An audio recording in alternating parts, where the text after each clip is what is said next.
This will be a quick guide on how to add a gift card to your menu. So we'll come to our menu page and click Add New and then Gift Card. We can of course give the gift card a name and we can give the gift card a price. So let's say this is $100. Now we have a choice. Do we want the value of the gift card to be the same as the price? So if the customer purchases a $100 gift card, they have $100 in credit. Or we could change that where if they spend $100, maybe they get $105 in credit.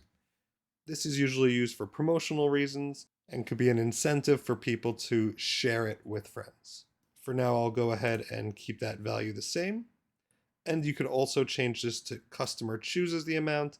Naturally, that's where they enter the amount that they want. So I'll go ahead and I'll just add this to my gift cards category on my menu.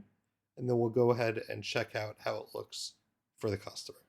Okay, so we're over on our menu now and we can see our different gift cards. And I'll go ahead and add that $100 gift card in. And you'll see when it's in my bag and when it's in the cart, and I'm on the admin side now, but it works the same for customers. There's now an email recipient button. So if you wanted to email this to somebody, you could simply add their email in and click Set Email Recipient. And when you complete this purchase, it'll automatically send this customer the redemption code for this gift card for them to use on one of their orders.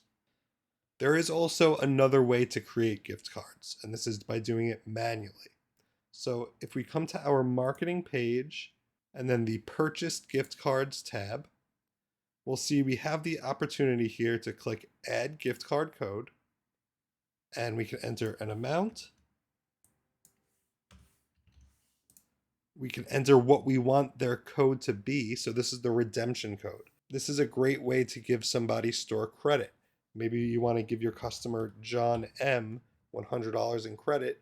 You could just name the code John M 100, tell him to use that in the promo box during checkout, and he'll be all set.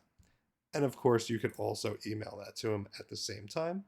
And we'll just go ahead and click Add. And now that it's on our gift card page, we could see the amount and the balance, and we could also update these if we wanted to.